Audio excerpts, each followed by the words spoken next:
Alright, this is a good one. So, by the way, as you can tell by all the books behind me, I know at least a little bit of what I'm talking about. No, I'm just kidding. These are actually not books, but alright, so we're talking about operating through different legal entities or different corporate entities. You have things like LLCs, nonprofits,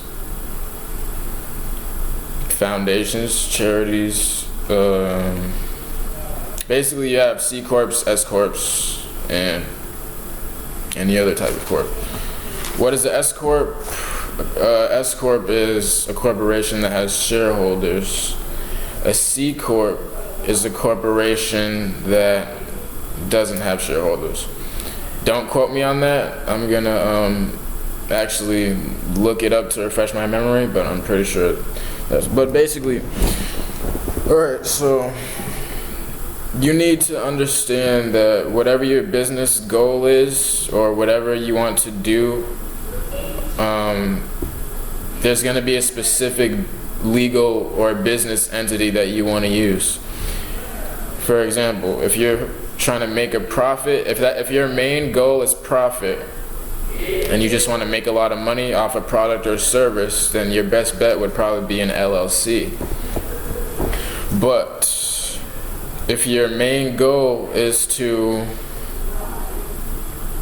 expand further than just profit and change things in your community and in the society, or do work that may change things, then that's when you would use bigger entities not bigger entities, but just, higher level entities such as nonprofits and trusts and things like that. Because, so all the biggest companies in the world are trusts, nonprofits, and they have foundations set up to give away money, basically because they don't have to pay taxes on donations. So it's just a matter of your own personal circumstance. So pros and cons of operating through different entities. So obviously with the LLC, you would be paying taxes, as well as with most of the other corporations. With nonprofits and charities and trusts, though, you actually don't have to pay taxes. Well, you don't have to pay income taxes. And actually for specific religious organizations, it would be under the code 508C1A, which is basically just a private 501c3.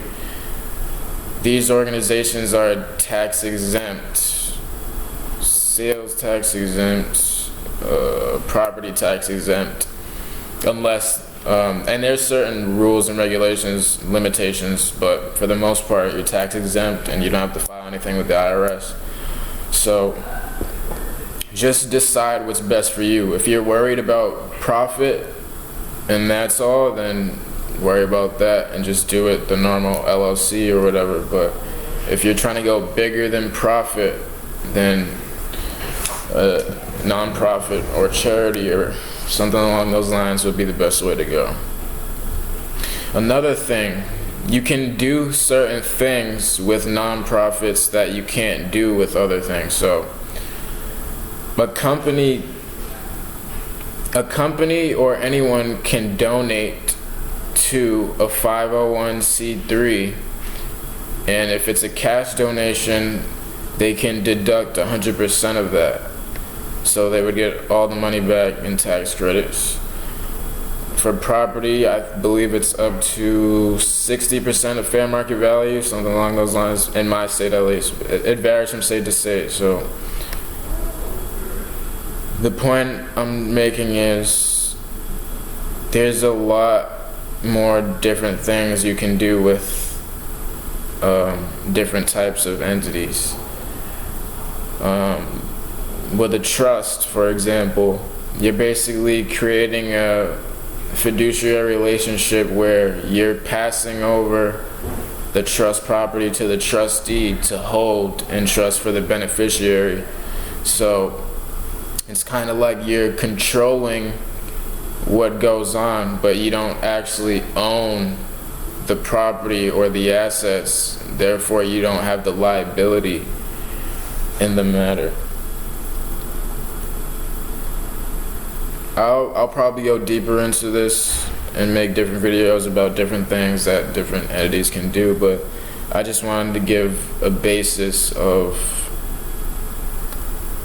sort of the possibilities, pros and cons. But yeah, that's it. Thank you.